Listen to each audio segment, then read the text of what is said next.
Welcome back, Ceramics 1. In this video, we're going to go over paper stenciling for your ceramic coil vase.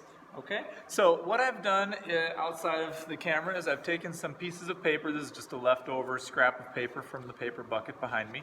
And I've kind of cut this zigzag line into it, which was on my original design. What I'm going to do now is I'm going to take that and I'm actually going to attach it to the wall of my still wet clay. Now this clay is like leather hard. It's maybe just a little teeny bit harder than leather hard. What I'm going to do is attach this on here. Now one thing you're going to run into is depending on how rounded your vessel is, you might have to cut your pieces of paper into smaller bits so as they curve around the vessel they don't crinkle or warp.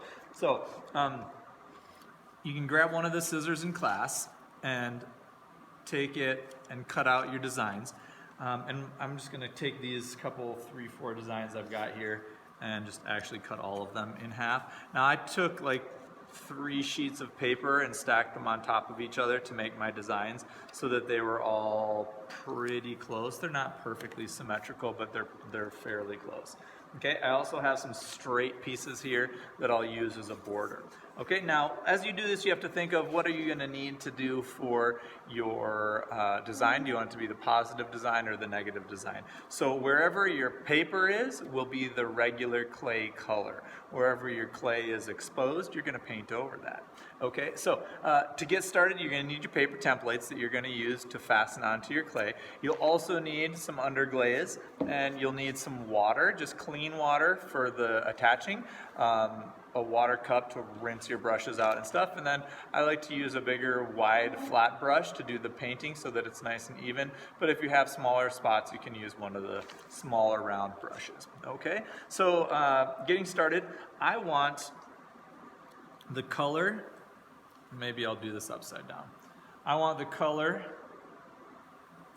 to be the zigzag lines. So I'm going to place this here so that I have the color at the bottom. All right. So what I'm going to do is I'm just going to take a little bit of water and moisten the paper and the clay and stick this on. Make sure it's nice and level. And then I'm just going to paint over it, and it's going to, or rather, use my brush and paint over it in that sense. And that's going to fasten it to the clay. If you need to, you can use your fingers to press the paper down a little bit. And I'm just going to continue this all the way along the clay. I'm going to make sure these line up. So see this one, it's going to overlap, and I'm going to pay attention to the overlapping of it so that I get those lines to overlap nicely. And even though those 2 little bits aren't going to match perfectly, like on the top, it'll look nice when I'm done.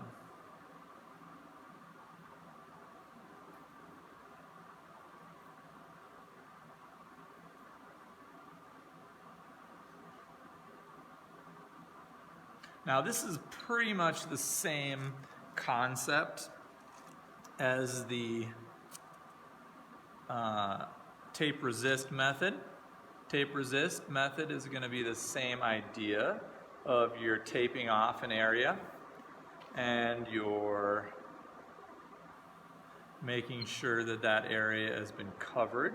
Kind of like, the crayon resist you might have done in elementary school where your teacher said, make sure to paint over a certain area with the crayon, or color over a certain area with the crayon, and then you watercolor painted over the top of that, and then that area didn't get any watercolor.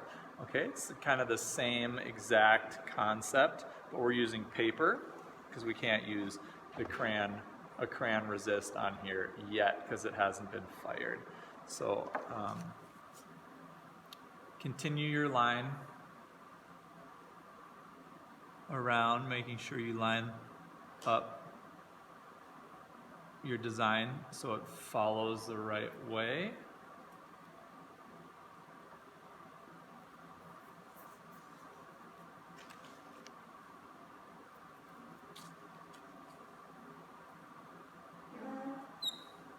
And now I've got this last little section here that I'm going to have to kind of figure out how to get it to work. Oh, that's going to actually work. Actually, let's do it like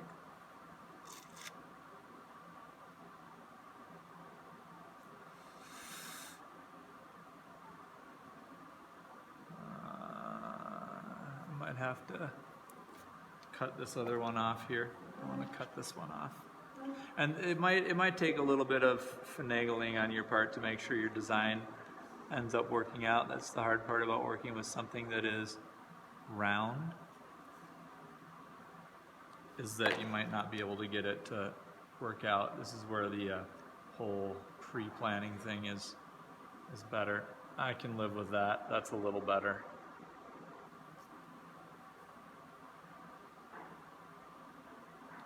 So I'm going to cut this piece off.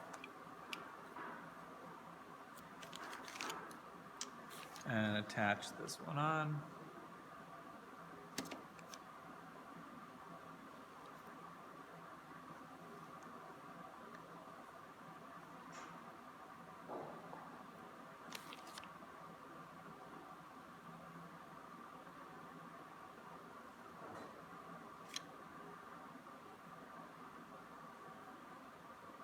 Like that. Okay, so there's my design that goes all the way around with the paper stencil.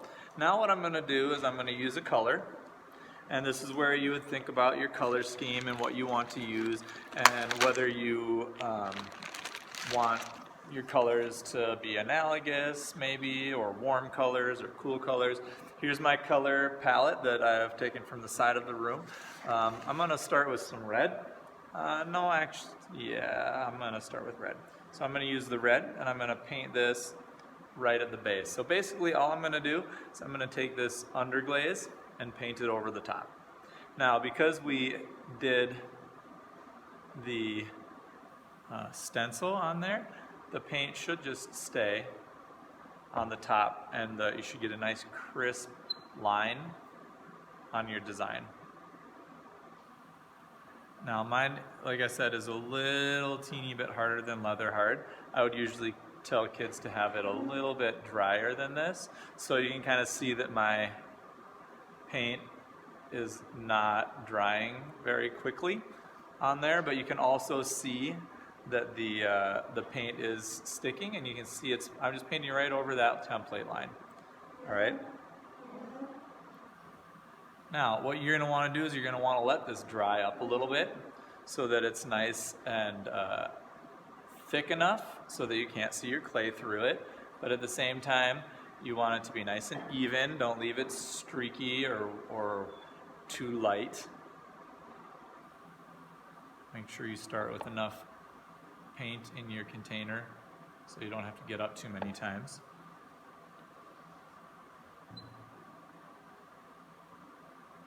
All right, so there's my painted on area. Now what you would do is you would let it dry a little bit longer. I'm going to take mine off now just for the purpose of the demonstration, but I would let yours dry a little bit longer. Okay, now all you do is you take one of the pieces that you can tell is like on top.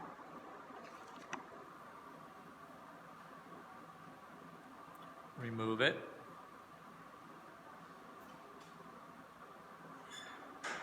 And you have your design. Okay, so there's my design. The positive part of the zigzags is now a nice crisp design on the bottom there. And this is a very easy way to get a stencil onto your clay, and then you can be pretty accurate with it, and you can like really plan it out ahead of time so that you have a nice, neat design that you know is exactly how you want it to be before you get into the, before you fire it or anything. Now, if there's a couple little places, like I've got a little teeny place right there where it crept through underneath, right there, that little bit that crept through underneath the paper, you can just kind of refine that, scratch it off. I actually didn't grab a fettling knife or any other tools, so I'm just going to use this scissors and just take that little blob off. Okay, if you have any little places where the paper got stuck, you can also just grab those off with a fettling knife or something. Okay, now I'm going to come back in a time-lapse video and do the rest of this and kind of work on a design. So you can watch that and understand how to do it. But at the end, make sure you clean up your paints and you put the top back on like you're supposed to, and clean up all your other tools the way that you're supposed to, and that finishes how to do the stencil designing on a coil vase. Thanks for joining me.